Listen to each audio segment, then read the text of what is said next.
Good afternoon, ladies. We are here with the virtual presentation of Black female content creators. And today we are talking to Bahia Khan, Lola Aikens, and Aluta Nal, all South African award-winning and renowned Black female content creators in the virtual space. I'm going to start with an introduction, and we will start with Bahia Khan. Each of the ladies will tell us a little bit about themselves and tell you what it is that they have recently achieved in the AR and VR world. And once we finish with the introductions, we'll start a robust discussion around why it is important for Black females to be in the content creation space. Bahia, would you like to say hello and tell us a little bit about yourself? Sure. Hello, everyone. My name is Bahia Khan, and I am a Muslim, colored, and Indian video game developer, writer, and filmmaker from Lenasia in Johannesburg. I'm most well known for my independent game festival winning game After Hours, which is about a young woman that was sexually assaulted as a child and suffers from borderline personality disorder as a result of that. I'm currently doing my master's in film, where I'm looking at the way women of color specifically are depicted as the monstrous feminine in coming of age horror movies. And I'm also working on a game about grief, where a person loses their father and then they literally take over his life as a means of getting closer to him by skinning him and becoming him. And I know that makes a lot of people raise their eyebrows. And to that, I say, good, because grief is not meant to be comfortable. And I'm very thankful to be included on this panel. I know it's called Black and Female, and I feel like Black in maybe the BEE sense of the word. I should be, I just feel like I have to put that disclaimer. Yes, thank you. Thank you, Bahia. And I don't mind that you mentioned that as well. I also am a colored female from Khoi heritage from the Southern Cape. But when we say Black, we mean everyone of color. So I say it as a colorful, inclusive term. And I suppose that's a way to just welcome everyone into the foray, whether you're Black, Indian, Muslim, colored, Sutu, whichever tribe you belong to. So with that, Lola, would you like to introduce yourself? Okay, hello everybody. Yeah, so my name is Lola Aikens. I'm from South Africa, originally from Sierra Leone. I'm 2D animator and visual development artist, but now I'm directing short films. I'm currently working on my first short film called Naledi, which is about a grief-stricken athlete who injures herself and has to find a way to get her life back on track. I'm also currently working on a project for the British Council in Southern Africa called Across the City of Gold.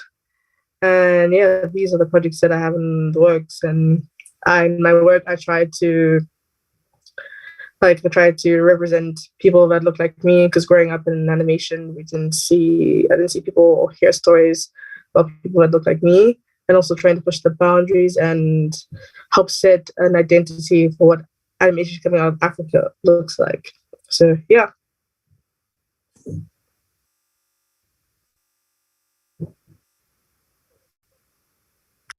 Thank you, Lola. That's great. We'll come back to some of your projects and more information later. Aluta Nal is joining us now also. Please tell us a little bit about yourself, Aluta. Hi, I produce work under the name Aluta Nal. I'm a digital artist and game designer, game developer, born and raised in Joburg. A lot of my work is inspired by a lot of contrast and a lot of the tension that arises in Joburg, because I think the city produces a lot of tension. I most recently have been exploring the world of extended reality. I do work in a variety of mediums, a variety of digital mediums, specifically video games and extended reality. And I produce work that is both personal and political.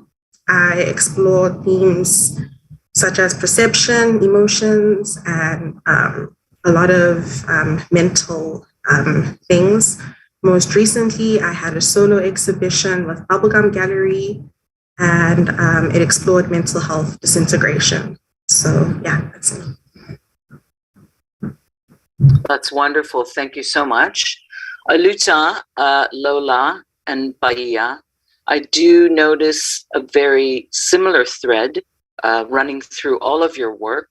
Bahia, you mentioned the monstrous feminine, you mentioned dealing with grief, which also Lola Aikens is dealing with, emotional content of games that you don't often see.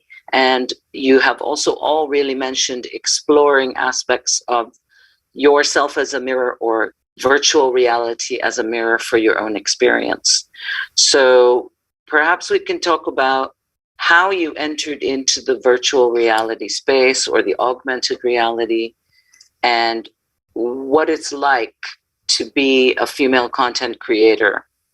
We can speak, whoever would like to speak can just jump in if you want to talk to how it is you've got into the space of animation, VR, and AR.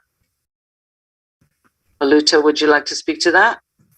Yeah, I'll go first.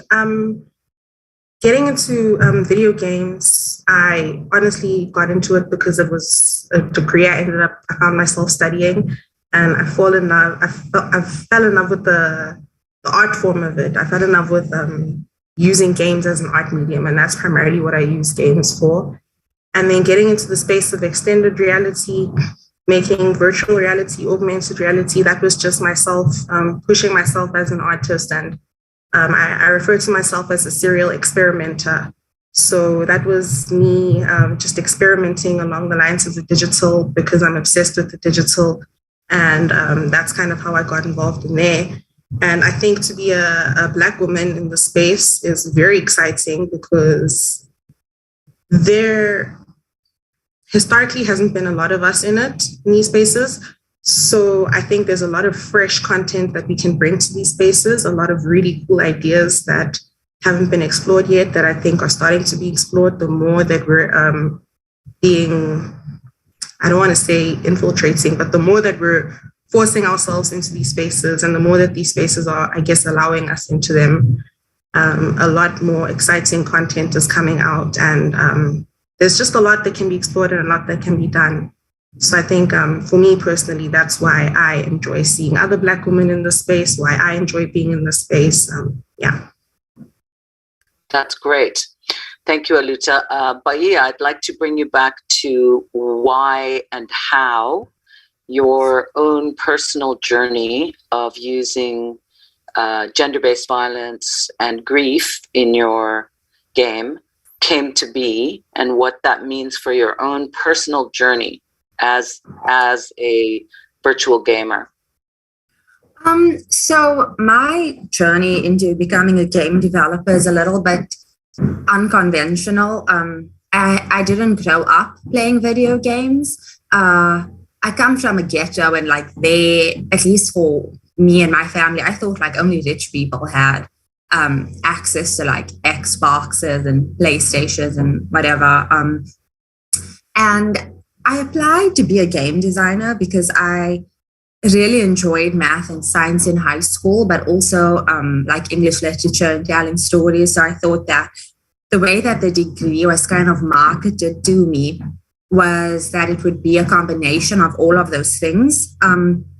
What they didn't mention is just how white and racist this industry can be. And at the time, I was the only Indian girl in my class. I think it was like Indian/colored, me and another girl was also a colored girl, but she did the engineering side of it. And like, I have like a colored accent, whatever that means, I guess. And I would get I would get teased a lot for it. And I was just super unhappy in my degree. I actually wanted to change it just because people were so unwelcoming. And I found the space very, I don't know, it's funny because like coming from Wits University, and, you know, we like fees must fall, all of that happening there. There was this massive push for like decolonized education.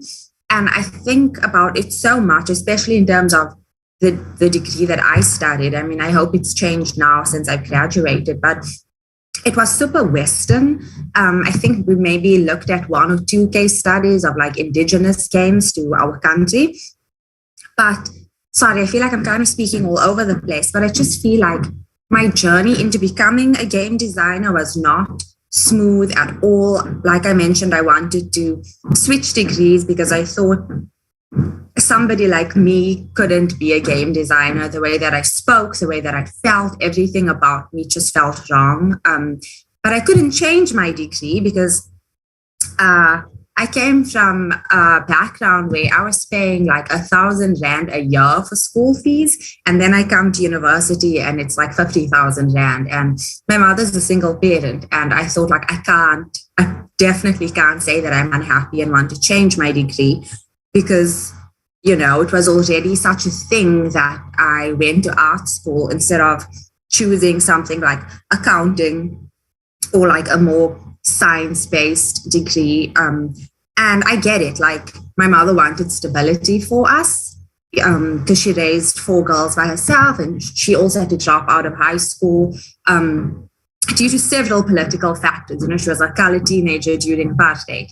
And I feel like, goodness, maybe only 2 years into studying my degree, I started doing research for myself and finding games made by women, people of color, queer people, and those sort of games were way more interesting to me. I didn't know that games could feel, I don't know, like a hug or be so non-violent or make me feel like, yes, that's exactly it. You know, I'm not alone in my feeling. And I feel like I want to make games for people who feel like me, who think maybe that there isn't a game out there for them.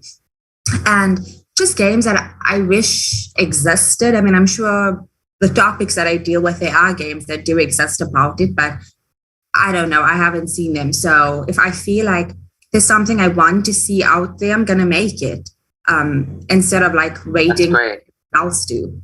Yeah. Yeah. No, that's great. And I'm glad you touched on the topic of inclusivity and diversity and feeling like you're in an accessible space. And I would completely agree with you.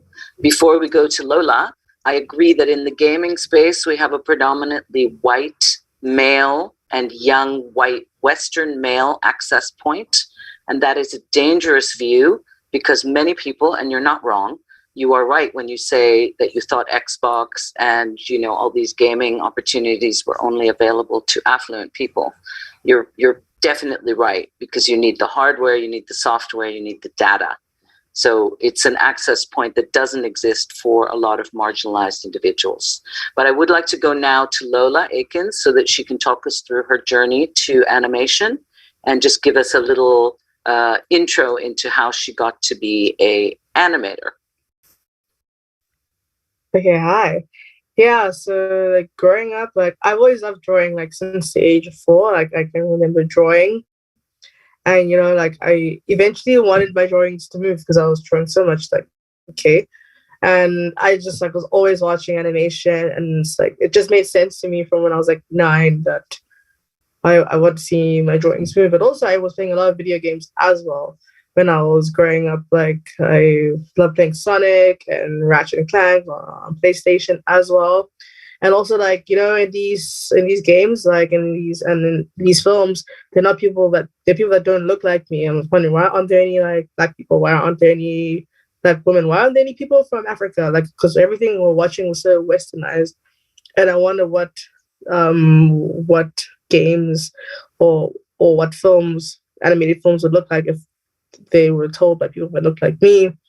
So yeah, I was super fortunate, and I went to study animation and study overseas. And then when I came back, I was interning, and then I pitched my short film The Lady during an internship. Then I continued to work on the story as well. And then like 2 years later, I was lucky that I got funding from NVF. So now I'm directing, and my goal is to hopefully like with my films, that if one person can relate to my story, like one child, like Black child can relate, then I've done my job, and if they've seen themselves represented. Because yeah, like it's animation is really like, and I'm talking from film stuff, it's really like white dominated, like heavily like white male dominated, and trying to diversify that. So because it's also important not just to have people that look like you on screen, but also like the people making the films look like you as well. It's like, okay, like, you know, you think, okay, so there's a Black person on screen, but did a Black person do this? And it's really important that people know that, you know, that you can do that. Because, yeah, like there's a really high entry of barrier into animation. Because, yeah, you need all the software, you need all this equipment. Yeah. Because a lot of people have talent and all they have is like a pencil and a sketchbook and paper. And yeah, like, and you need access to those resources. But even if you have that drive and you have the hit, like you just have a pencil and paper, you can like eventually like find a way. I know like it's cliche to say, but in South Africa, like there are a lot more programs in place trying to get people of color into animation. That's how like even though I studied overseas, like when I entered the internship program at Timahong, it was specifically designed to get people of color into animation, like people that had the skill, like self-taught people. Because like they're, especially in South Africa, there are a lot of self-taught people. All the best animators in South Africa currently are like self-taught because they didn't have access to that growing up, you know, like not even just the resources, but the information, like the terms, like terminology. Like when I went and studied, like you find out compositing, I don't know what that is, or like constant art, I don't know what that is, and even stuff like that, like just simple terms like that, like you need to know. So yeah, like that's my journey with animation. Yeah, that's great. And I mean, this is where we discuss how do we change the narrative? You know, how do we, as you addressed, how do we change the narrative so that people of color, as Bahia saying, as I'm saying, as Aluta and yourself are saying, how do we as women of color contribute to the architectural landscape and space that we are developing? Because if we do not contribute, then we are at risk of having other people formulate our stories for us. And this is part of the issue. You know, we have to have our own stories told by ourselves so that we can navigate how we are represented. And I do believe it's very important for youth in Africa, and that's all of Africa, not just South Africa, but for youth particularly, it is extremely important to see themselves in what they watch. And currently, as you said, there's not a lot of reflection for youth in our country to see themselves, you know? So it's very important for young kids to have access to how is animation, how does the process start, what is the virtual world, why is the virtual world like that? And in that way, I would like to discuss now the formulation of virtual worlds. Aluta, you mentioned you love digital art because obviously you can control the environment and you can present it in any way you see fit. So just talk to me a bit. I'll go to all of you to discuss how it is that you formulate the digital landscape, because I want you to talk about, you know, there's the architecture of the built environment, which is in the real world. That is the architecture. And that's the architecture of apartheid. That's the architecture of a lack of access. That's the architecture of separation in our physical environment. Then talk to me about what happens in the virtual world when you have a clean slate and you can design a game in any way you choose. Please go ahead, Aluta. I really love that question, and I love how you've framed it, because I think that's one of the things I love the most about the digital is that you can do whatever you want. There's an amazing book I recently read by Legacy Russell called Glitch Feminism, and in it, they essentially speak about the internet in particular, and how on the internet you can be whoever you want. So I think that's why I tend to also be a huge fan of the internet, because it's also a space for world building. And that's very fun. I think I can really only speak to my work. I tend to do a lot of imagining of extremes. And an example I can give of this is I I think the first project where Aluta Nal as the character was born was a project called Run Me My Money. And in Run Me My Money, I essentially created a fictional underground club that archived conversations of Black women. And I think conversations of Black women demanding their money. And I think that was when I started really putting myself in a space where I was imagining, well, what would it be like if this existed? What would it be like if that existed? What would it, there was a vending machine that dispensed free sanitary products in this club. So I think when it comes to creating in these kinds of spaces, I mean, in the digital, it's all about really kind of forgetting what, or not necessarily forgetting what exists, but forcing yourself to picture what it could be like if it wasn't that way, or if you could alter it in any other way. And I think that's the joy of the digital. It sometimes is a bit frustrating because, as you said, the architecture of the world that we currently live in is very different. So it sometimes is a bit frustrating, but it's very exciting that we can begin having these discussions and begin virtually creating these kinds of worlds. And just begin thinking. So it's all about pushing extreme, I think. Beautiful. With that, I'd like to go to Bahia. Bahia, I'd like to know how it was for you when you developed your game about a woman who had suffered sexual violence and then developed bipolar disorder. And I want you to talk to us a little bit about that healing journey and how developing that game or developing that interaction, perhaps for yourself, was also a transformative experience. Before I answer that question, I'm not sure if you'll ask us this question separately, but you were mentioning how do we get more young Africans and young African people of color who are female into the sort of space. And I just, if that's okay, can I speak a bit to that before answering your question? Absolutely. Absolutely. Okay, thank you. I think that this issue, because it's like, it's literally my daily life. I mean, I still live where I've always lived. It's a result of apartheid spatial planning. I'm still affected, even though I'm a born free, born after 94, I'm still hugely affected by the legacy of apartheid. And it affects and like colonizes the way that our parents think and the way that we think, because I didn't know that being a game designer was even an option for me. So I think that also I'm sorry there's construction happening in this hotel. So if you hear sounds, it's not my stomach rumbling only.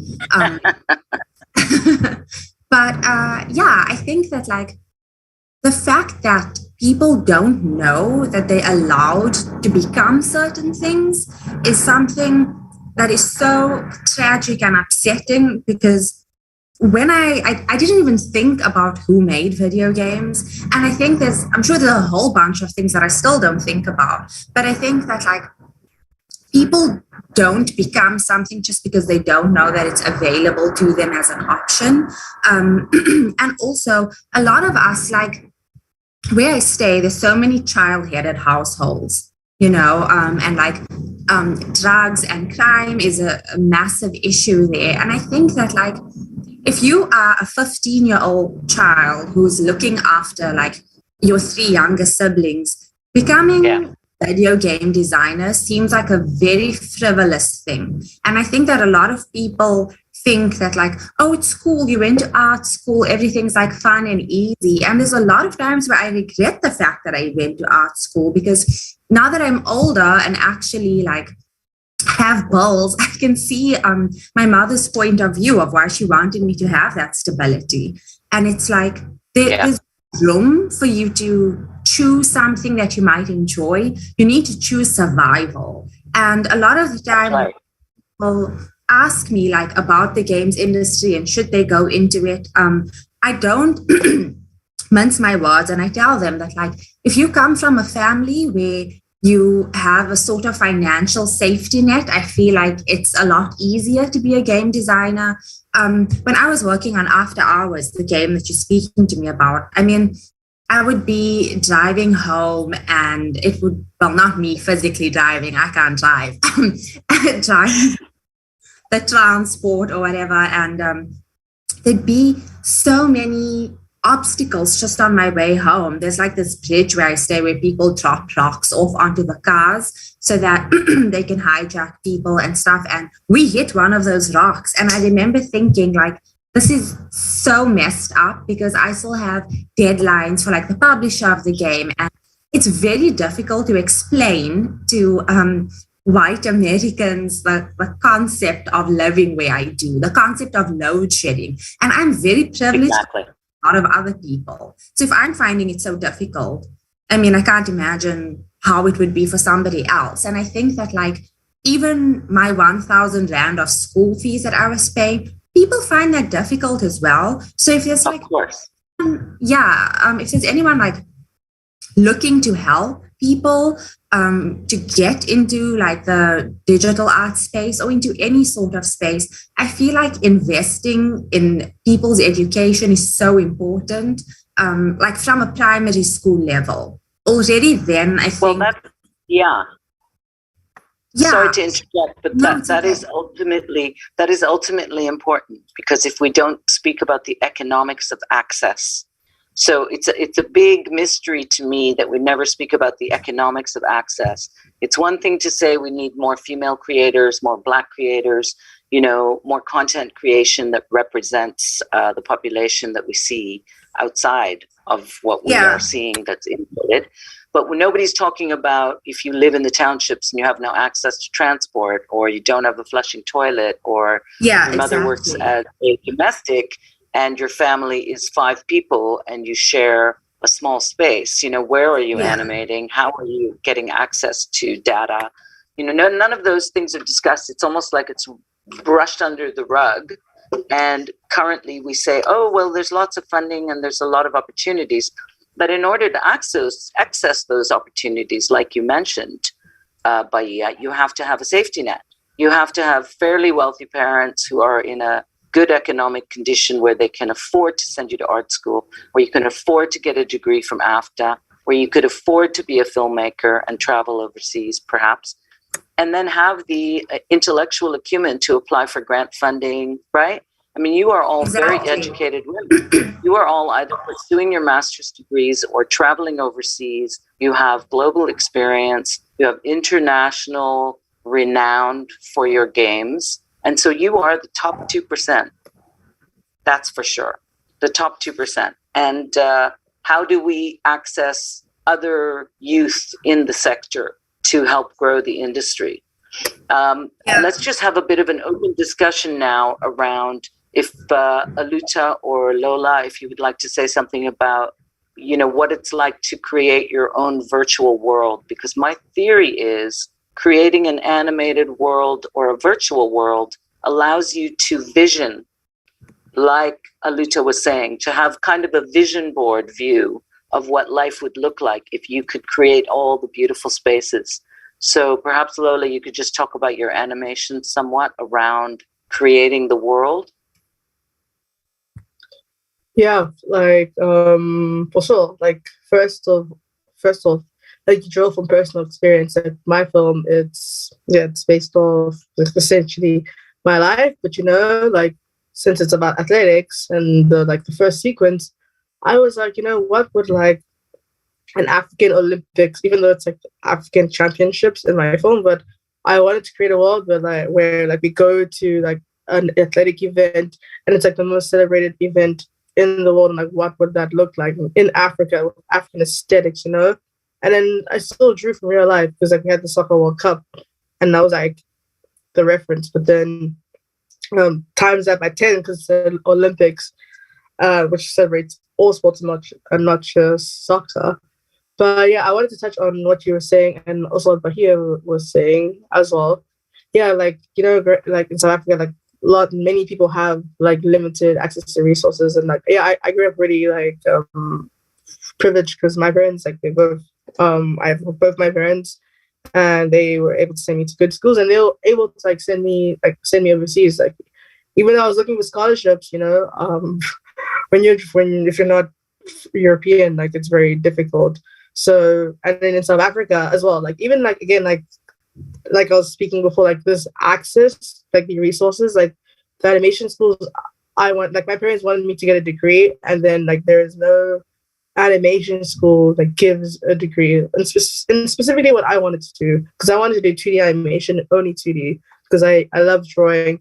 But luckily I had the option of going overseas to do exactly what I wanted. So it's about also how do we like give access to other people who want to do only 2D, because the people that I started working with when I went to the internship, a lot of them wanted to do 2D animation, but the schools, because South Africa is primarily 3D. When you animation coming out of South Africa, it's primarily, and Africa in general is primarily 3D. So I met all these people and they wanted to do 2D, and they just got stuck into doing 3D because that's what was available to them. So it's also about how do we create systems and like institutions and structures that allows access for everyone to do exactly what they want. And also it's also about we also need like global experience, like going overseas, or like getting people to come here and partnering with them as well, because these people have more experience than we do. Like, we're building our industry, but we don't need to struggle alone. Like, there are already people out there that have done it and are successful at it. So also like going overseas and then meeting these people, because when I make my film, right, like I was recently at the Annecy International Animation Festival that was last month in June, and I went to go get co-producers, and I was for my film already, and I spoke to these guys, like, like, I don't want just the co-producer to like make the film in France and get it done, but also the point of making this film is to train people and get more African people, more South African people into animation. So I want the majority of the production team to be South African or African, so that it's not just me benefiting, but other people learning as well, and that they get a chance like to see how this is done, and also give them more access and more opportunity to do this. Because and I think you also mentioned funding, because you even have to know about funding, like NAVF. Like, I didn't know about it. Like, when I went to Timofong, absolutely, like, we got a lesson on how to apply for funding. Like, and then because I wasn't aware of it. Before you go on to funding, Lola, because I'd love to just have you describe to the listeners the difference between 2D and 3D animation, please, in a very simple term. Okay, yeah, so even that. So the 2D animation. So 2D animation is also known as traditional animation, is when you're drawing everything. Like, traditional animation is like when you draw each frame by hand. Well, now, like, you have what we call digital, like you use software, like 2D software, and you're drawing on a tablet on the computer, but you're still drawing, like, it's still your hand that's creating the frames. So like, let's say, for example, like the original Lion King and like original Aladdin, all like the old Disney films, like from the 90s and backwards, like from last century, those are 2D films. Like, they were created by hand. Like, each frame is drawn, like the backgrounds are painted by hand. And then now, though, like, when I'm making the film, we just paint on Photoshop, but we're still painting. Like, the computer's not doing, it's just like another tool. It's not really doing the work. And then 3D animation, right? It's like Shrek. So you have like a 3D model. So it's like, and you have 3D software, and you model the character. Like, you have to still draw, you design the character in 2D, but then when you animate it, it's animated in 3D. And for you to do that, you have to model it like virtually, like on computer. So then you rig it. So it's like a puppet. So when you animate, you're animating the puppet, like you move like the limbs of the character, and also like, again, the environment's also like modeled as well, and then you texture it in 3D. So it looks like a lot more polished and a lot more realistic, while 2D is very like stylized. So yeah, like that's the difference. So think Shrek, think any recent film like Raya and the Lost Dragon, like Frozen. Those are 3D films.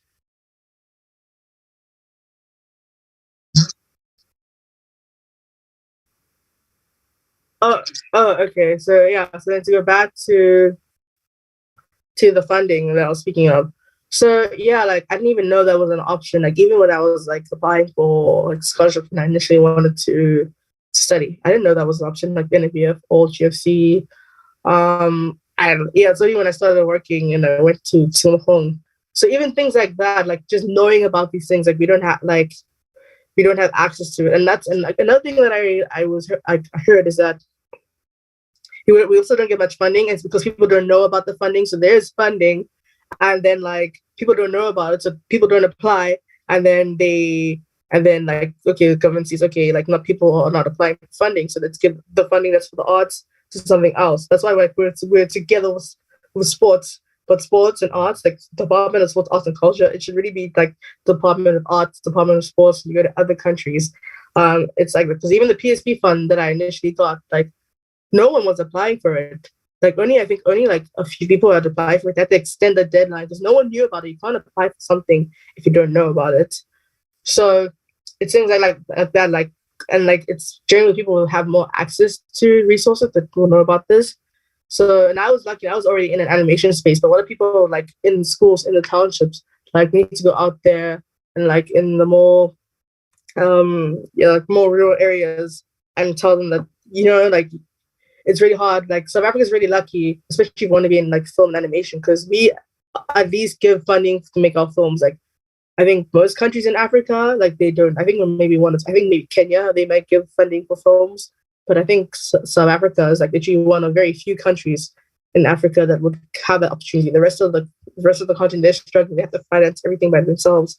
They don't have government support.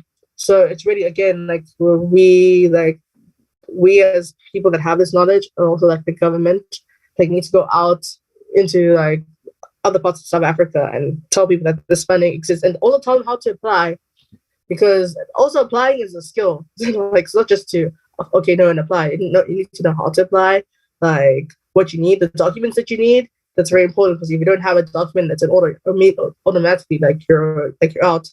And also just structuring like your argument. How do you convince someone to give you money? I think I'm ready to be good at that, convincing people to give me money. But I think that's also just, again, because of the schools that I went to. Because when I like, for example, apply for funding, I just think of it like as an essay. Like I have to convince someone, like an English essay. I was really good at English in school. So it's like, again, how do you get into that mentality? How you know what to say, what's the right thing to say, and convince people to give you money? Because like, there are bad films that are made all the time. Like you think, watch it from like, how did someone fund this film? Because that person had probably had the access and the resources, and they convinced someone. So yeah. Thanks, Lola. Sorry, guys, I just got knocked off there for a minute. So, Lola, I believe you were giving us a breakdown of 2D versus 3D animation. Yeah, I gave that, and then I explained, delved in more into funding and how like I've been talking successful. About funding? Yeah. Okay. Because I've been successful, so I was just talking about how I think about it when I go about funding, and how we need to like give access like to more people to know about the funding, because people don't know about funding, because I didn't know, and it's like we need more people to know. Yeah. Exactly. Yeah. So that's what I said. Can we move to allude what your experience has been?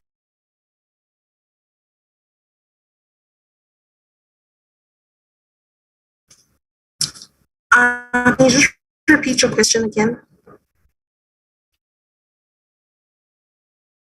Yeah, I just wanted you to maybe, have you acquired any funding? Have you been in the funding application space? What is your experience with that?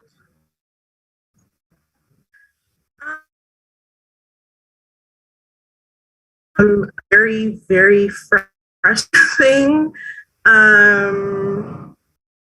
It seems my network is not very good, so I hope you guys can hear me.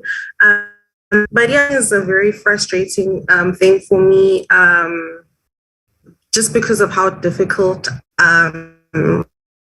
journey has been with acquiring funding. And I think he mentioned earlier that considering a lot that she has, and I guess I can also say the same, considering a lot of the privileges that I have, I still face a lot of, because I know that there are other people that are facing a lot more difficult challenges. And Lola touched on a lot of the things that put us in a better position when it comes to applying for it. But I think as a really great platform that I can speak about, Vansa is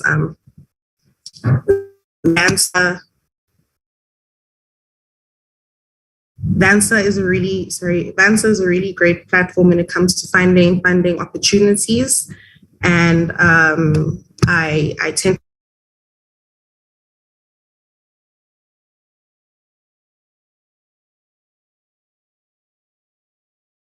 to go there.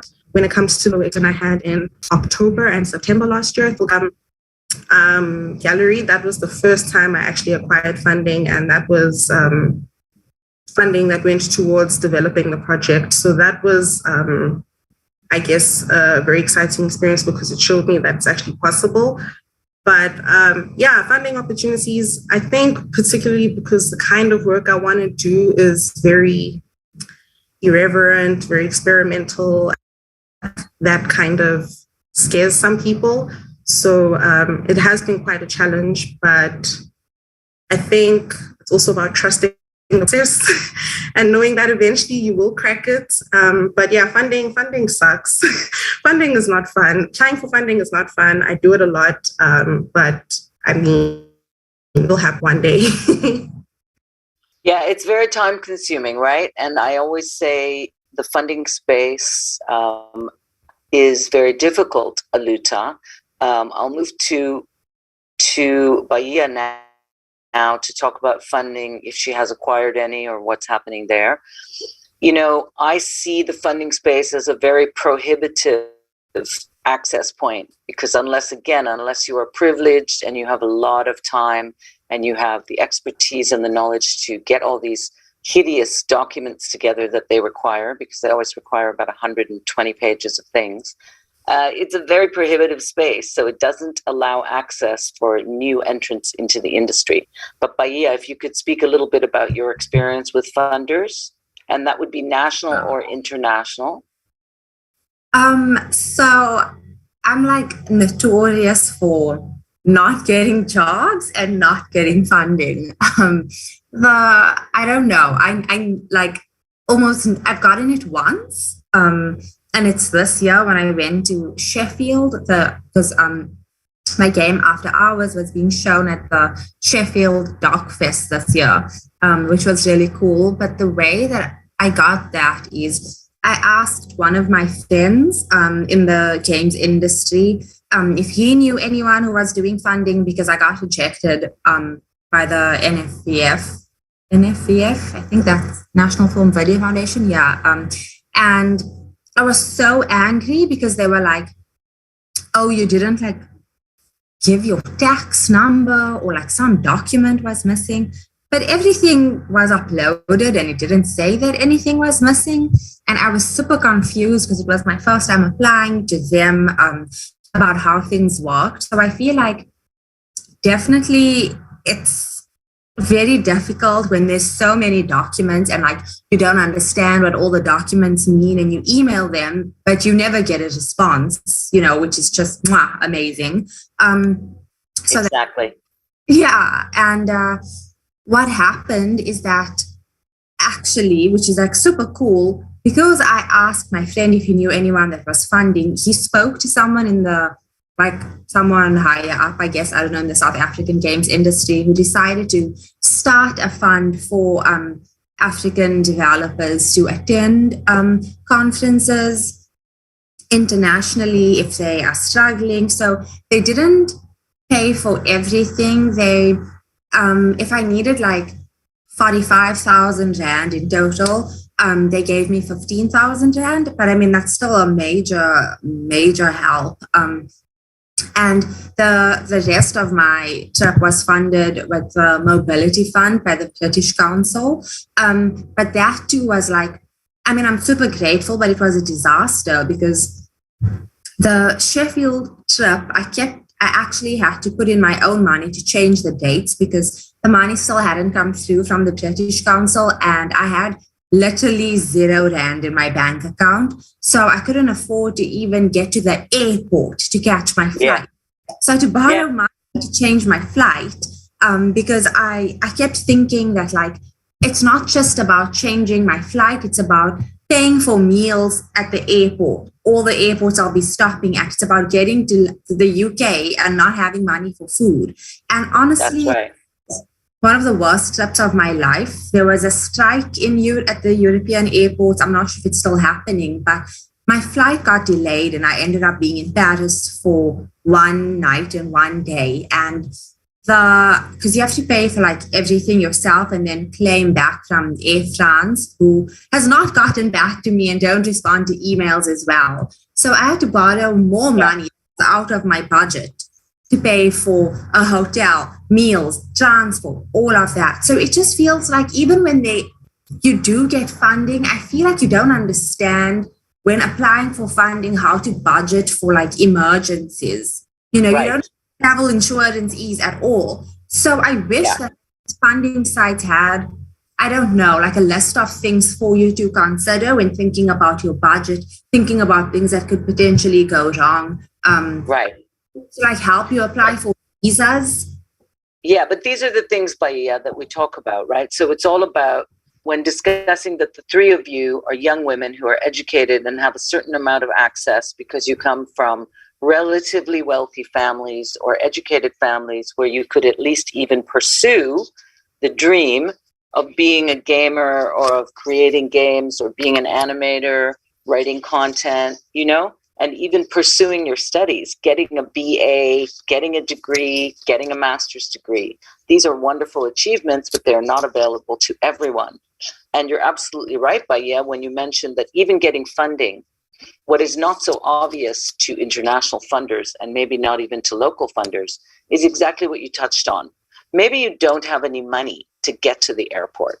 It's all well and good to get a grant. It's great for people to book you a flight. But if you don't have money anyway in your bank account, then you can't be stranded in the Paris airport or sitting in Sheffield for one extra day at the cost of 100 euros a day.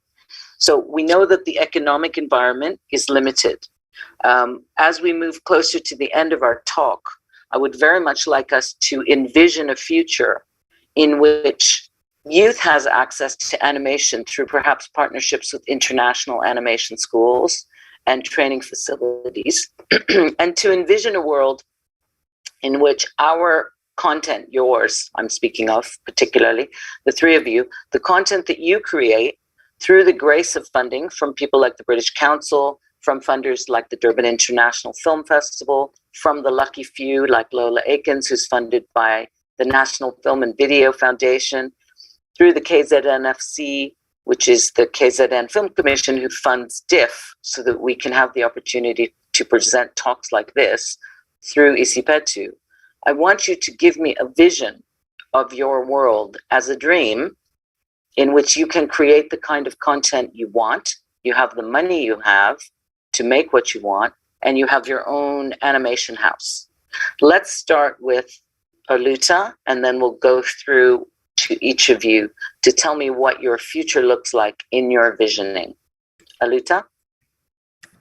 Definitely, I think the biggest thing that I would envision in like my dream future is firstly, no restrictions on the kind of content I can create, because again, I seem to be needing to hold myself back a lot with the kind of work I want to make. And I think that's very important for Black women to have the freedom to create what we want to create, because a lot of the time when we do get certain opportunities, it's granted we create work that speaks to a certain few kinds of topics, and generally they're very political, and generally they're only in a certain kind of framework. So I think for me, I would like to envision a space where me and other Black women, particularly because that's who I make work for and that's who I am about as Black women, where we don't need to restrict the kind of content we make, and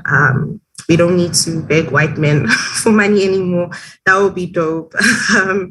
That's good. Hallelujah. Yeah. That's great. Okay, so no more begging white men for money.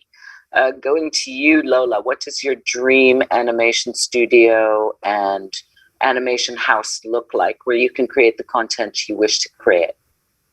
Yeah, like my dream, yes, great. My ultimate dream is to have an animation studio and create feature films, and where everyone diverse, like everyone, like black people mainly, and have many black people in South Africa, like majority working in the studio, and then have no restrictions to what I want to create. Because also with animation, people think, oh, animation is for children. And also when you're applying for funding, it's also like we want like positive content, we want this, kid friendly. But also, that's like that's not real life. You have restricted to what you can actually like apply for. Like your story might not fit. Like, oh, everything else fits, then not the actual content that you want to make. So yeah, I just say like no restrictions, more access to resources, and then, like having partnerships with international studios and companies, and also training institutions, having other schools, like other renowned international schools coming, and sharing their knowledge with us as well, so then we can create our own like syllabuses and for our own people, and then grow the industry, because like it's really small. Like the biggest thing that we need is growth, like especially like, and I'm doing 2D, like there's very few 2D animators, so it's really like to have a stable industry where you can make a proper living and have many people doing this and making a proper living. So that's my goal. Okay, wonderful. And before we go to Bahia, I just want to mention that, no regulations. You both mentioned that you'd like the freedom to create whatever content you like. We do, though, have to understand that the FPB, the reason we have a film and publications board that does do ratings is because it is essential to protect youth from content that is not appropriate for them. It doesn't mean you can't create what you wish. You can create a Sin City kind of vibe, a film or NFTs or gallery installations, whatever you want. Of course, there will be regulations around who else can view it. And that is simply the government trying to protect people from seeing content that is unsavory. Going to you, Bahia, I'd just like you to tell us, encapsulate a little bit what your dream would look like and how that would feel, and what kind of support you would require to live that dream. Firstly, I don't dream of work. I dream of retiring, before I'm 30, and I'm just in a castle and I don't need to see anyone ever again. You're hilarious. I love. That sounds like a princess fantasy to me, living in a castle and not working. Future trophy wife. But if I don't retire by 30 or marry rich, I guess, I would like to, I don't know. I feel like I already make the work that I want to make. The content of the stuff that I create isn't a problem for me. It's a problem in that it doesn't get me hired because it's not conventional. And I keep making things that are further making me seem more unhinged in the games industry, but whatever. But I think I would like to work in a space that is healthy and makes me feel safe, like mentally safe. I think for so many women, especially women of color, we have this issue of feeling like imposters in an industry that frankly doesn't deserve us. I feel like, we're too good for this place. But I think that I would like to work with a lot of women and women of color and just have a space that feels very nurturing and supportive, and we can say any ideas that we have, and it doesn't feel like we're afraid to, lest we be seen as immature or stupid or not serious enough. So I think that's really important, is psychological safety, because that makes you feel a lot more competent and capable in your abilities. And as somebody that didn't get that in my degree at all, it's a huge factor for me. So and obviously not having to worry about money would be amazing. Every time I apply for funding, especially when the funders are asking me questions like, oh, tell me about like your economic background and like all of these questions that just remind me how completely like disadvantaged I am. I mean, I know you've been saying that like me, Lola, and Aluta come from like more privileged backgrounds. I literally don't. I struggle because I have like awards and have traveled. It doesn't mean my economic situation has changed. Right. Like my father's dead, so one more breadwinner out of the picture. It's just like it feels like things have gotten worse, but more on that in another panel. Yeah. But, I feel like just not. Thank you for that clarity, because I'm sorry if I said that you're privileged from the standpoint of just having had the opportunity to travel and to go overseas and to get a small amount of funding, which, as you mentioned, isn't necessarily helpful when you yourself are marginalized or economically unable to be sitting in a foreign airport for long extended periods of time. Yeah. So to touch on that before we close, we only have a few more minutes before we will end this session. I want to thank all of you for participating. I want to thank our funder, the British Council, for allowing you to come and be together with us in Durban for the live presentation of Durban International Film Festival.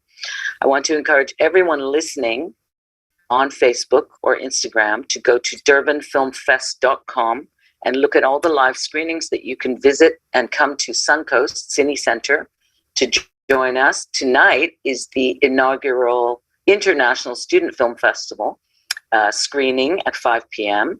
And after that, the screening at 8:30 will be Public Toilet Africa, a documentary. And tomorrow night we have Valley of a Thousand Hills, which is a South African film, Skeleton, also a South African film. And then the closing, which is You're My Favorite Place, happens on Friday at 8 p.m. So please join us online and live. We look forward to seeing all of you. Lola, we're sorry that you cannot join us live. Sorry, Lola, you can't join us live because you're overseas in Europe, but Aluta and Bahia will be here in Durban. So if anyone's interested, please get in touch so that we can book some meetings. And ladies, I want to thank you for doing the work you do, for being courageous, for building a network that will reflect you and will help reflect the people of South Africa, the varieties of people that populate our country, and for building great content going forward. I thank you all very much. If there's anything any of you would like to say before we close, please go ahead. Aluta?